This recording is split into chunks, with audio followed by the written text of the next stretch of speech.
वो ठेस लगते ही फूट जाता है, वो कर्म हमारा बिखर जाता है, यहीं बिखर जाता है। कर्म का खेल तो ये था कि ये जीव इस कर्म को लिए फिरता है एक जन्म से दूसरे जन्म तक। जैसे तुम्हारा खाता बैंक का चला जाता है ना ब्रॉड फॉरवर्ड, इसी तरह से बचे हुए कर्म इस जीव के यूं तो साथ जाते हैं। लेकिन अब कलयुग में तो ऐसा है कि वो पाप का भांडा लिए हम जब भी घूमते हैं वो तो 1 मिनट भी नहीं, ठेस लगते ही फूटता है, कच्चा है वो, पक्का नहीं है। रोजाना सत्संगों में सुनते हैं, महापुरुषों से सुनते हैं, धर्म ग्रंथों में सुनते हैं कि इंसान का काम, इंसान का उद्देश्य जन्म लेने का एक ही था कि भगवान प्राप्ति का काम करता। नंबर 2, इस जन्म मरण से छुटकारा पाके मुक्ति का रास्ता खोजता। और नंबर 3, अपने जीवन में नेक कर्म करता। लेकिन ना ही हम नेक कर्म करते हैं, ना भगवान भक्ति करते हैं, ना ही हमें अपनी मुक्ति की चिंता है। चिंता है तो किस चीज की है कि अच्छा खाओ, अच्छा पहनो, लेकिन परमात्मा के नाम को भुला दिया। अब ये जीव समझेगा कहां से? जीव के लिए तो वो पृष्ठभूमि नहीं है, कहां से समझे ये जीव? जीव को समझाने वाला भी नहीं है। अगर कोई समझाने वाला होता है तो उनकी बातों को अनसुनी कर देते हैं, परवाह नहीं करते। महापुरुषों के वचन खाली नहीं जाया करते।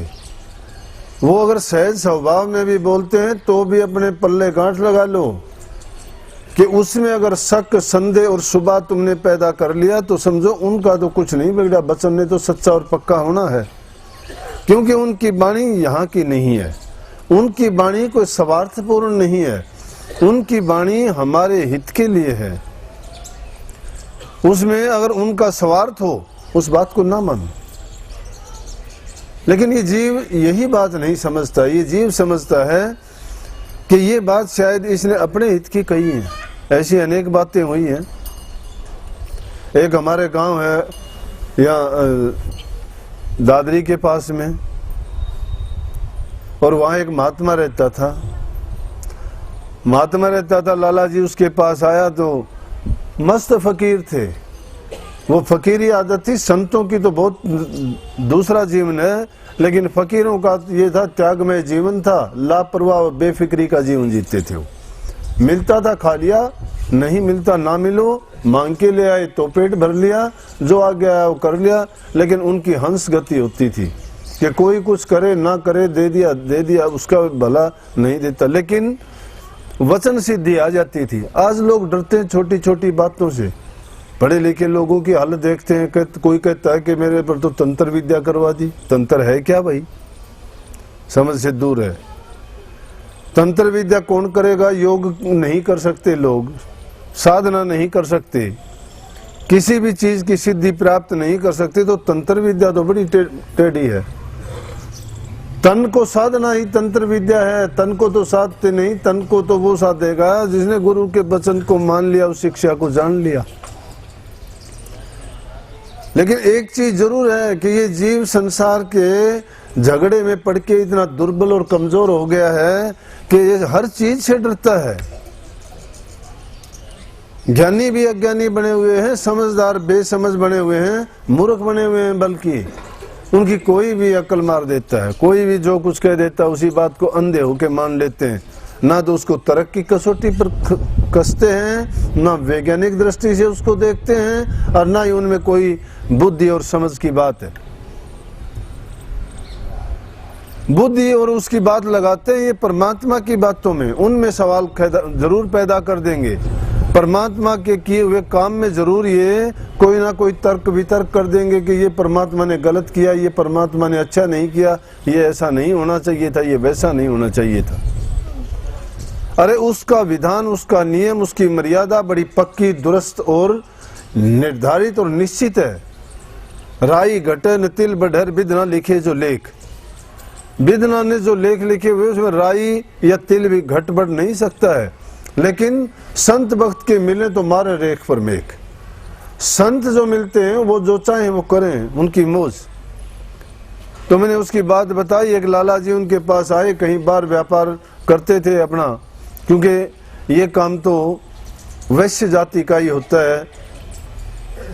किसान अपना काम करता है, वैश्य व्यापार का काम करता है, ब्राह्मण पठन पाठन या गौन पूजा पाठ का करता है, दूसरी जाति उनकी सेवा करती है। 4 वर्ण कभी से चले आए हमारे देश में। तो लाला जी गया महात्मा के पास, दर्शन करने के गया, महात्मा जी से कहने लगा, महात्मा जी कोई काम बताओ। बोला कि ठीक है भाई, क्या काम? ठीक है सर। बोला जी फिर भी कोई तो सेवा का मौका दो। समझदार आदमी होते हैं वो ये नहीं सोचते, लेकिन फिर भी आदमी अहंकारी हो जाता है। अगर कोई छोटी सी चीज के लिए किसी को कुछ दे देता है, उसका भी अहंकार करता है। चाहे वो चोरी तो करता है लाखों मन टन लोहे की, लेकिन एक छोटा सा अगर ताकू और सुई का दान भी कर देगा तो भी उसको ये दिखाना चाहेगा स्टेजों पर और फोटोओं को और अखबारों में, टेलीविजन में दिखाना चाहेगा मैंने ये दान कर दिया। दान की महिमा ये होती है, बताने की, दिखाने की क्या जरूरत है? देने वाला दे रहा है, देखने वाला देख रहा है। किसको दिखाते हो, क्या देते लेते हो? संसार के पदार्थ हैं, वो यहाँ से उठा के यहाँ कर दिया। प्रकृति के काम में उसमें कोई ढील और कोई बड़ाई की बात नहीं है। आज तुम्हारे पास है, कल और किसी के पास होगा, लेकिन उसमें क्या देना लेना है? देना लेना है आदमी के अच्छे विचारों का, अच्छी भावनाओं का, सुशिक्षा का। जब तक आदमी त्याग नहीं करता है किसी की भलाई के लिए, तो उसका जीवन में आना, इंसानी जीवन पाना या ना पाना व्यर्थ की बात है। महात्मा जी से बार बार उसने आग्रह किया, नहीं जी कोई तो सेवा का मौका दो, हमें भी मौका मिलेगा। फिर भी बताओ, क्योंकि लोगों का ख्याल होता है कि महापुरुषों को जब कोई खुश कर ले, किसी तरह भी करो, महापुरुष को खुश कर ले। और बात भी सही है, जब खुश होगा, खुश मन से अगर महापुरुष किसी को आशीर्वाद दे देंगे, फलीभूत होगा। उनकी जबान में, उनकी दृष्टि में, उनके आशीर्वाद में, उनके विचार में शक्ति होती है, क्योंकि उन्होंने हर चीज की कमाई कर रखी है। उनके पास, जिनको तुम तांत्रिक मानते हो, असली तांत्रिक तो वो हैं, असली मंत्र वो जानते हैं। तुम्हारे मंतव्य को जान लेंगे कि इनका ये मन है, इनकी ये भावना है। सही सिद्ध पुरुष वही हैं। जबान की सिद्धि उनके पास, दृष्टि की सिद्धि उनके पास, ख्यालात की सिद्धि उनके पास, और जो संकल्प सिद्धि है सबसे ज्यादा उनके पास। लेकिन उनकी इस बात को समझने वाला हो, अगर उनको खुश कर लिया, हमने किसी तरह भी खुश कर लिया। शास्त्रों में लेख देख लो, मैं तो सीधी भाषा में कह रहा हूं। शास्त्रों में लेख देखो कि जिसने भी अपने इष्ट को प्रसन्न किया, उसने प्रसन्न होके उसको मालो माल कर दिया। जिसने जिस चीज की चाह रखी वही दे दी उसको। लेकिन लेने वाले की कमी होती है, जिसके दिल में भावना पक्की नहीं है, श्रद्धा नहीं है, अपने विचारों को जो एकत्रित नहीं कर सकता मन में, वो कहां से लेगा, क्या लेगा? लेने वाला अगर अपने विचारों को दृढ़ करके संकल्प मन में पक्का धारण कर ले, अपने मन में पक्का विचार बना ले और पक्का समर्पण कर दे, तो दुनिया की कोई ताकत नहीं कि उसको रोक दे। लेकिन हमारी कमी होती है कि उसमें हम नहीं ले पाते हैं। परंतु फिर भी सुनी सुनाई बात होती है कि उस आदमी ने ये किया था, उसने किया था, उसका ये हुआ, उसका ये हुआ, इसीलिए ये उदाहरण दिए जाते हैं। तो उसको भी लाला जी को पता था कि महात्मा जी खुश हो जाएंगे, कोई सेवा का मौका मिल जाएगा, खुश होकर आशीर्वाद देंगे, फलीभूत हो जाएगा। लेकिन जिसके नसीब में नहीं होता वो नहीं ले सकता, क्योंकि विधना उसके हाथ से कुछ ना कुछ करवा देती है। जन्म, मरण, लाभ, हानि, यश, अपयश, ये विधना हाथ, ये 6 चीजें विधना के हाथ हैं। आज तक संसार में पैदा नहीं हुआ ऐसा संतों के सिवाय। संतों ने परमात्मा की लिखी को भी उल्टफेर कर दिया, ऋषियों ने भी कर दिया। लेकिन वो ये नहीं कि छोटे मोटे काम के लिए नहीं, ऐसा कभी कभी अवसर आता है और वो भी उनके भगत करवा लेते हैं जिसमें ताकत हो। अरे हम तो भगत कहाँ के हैं कि भक्ति के अंदर सबसे पहले जरूरत होती है आदमी की आत्म संयम की। संयम नहीं है। गुरु ने कहा बुराई छोड़ दो, नहीं छोड़ते।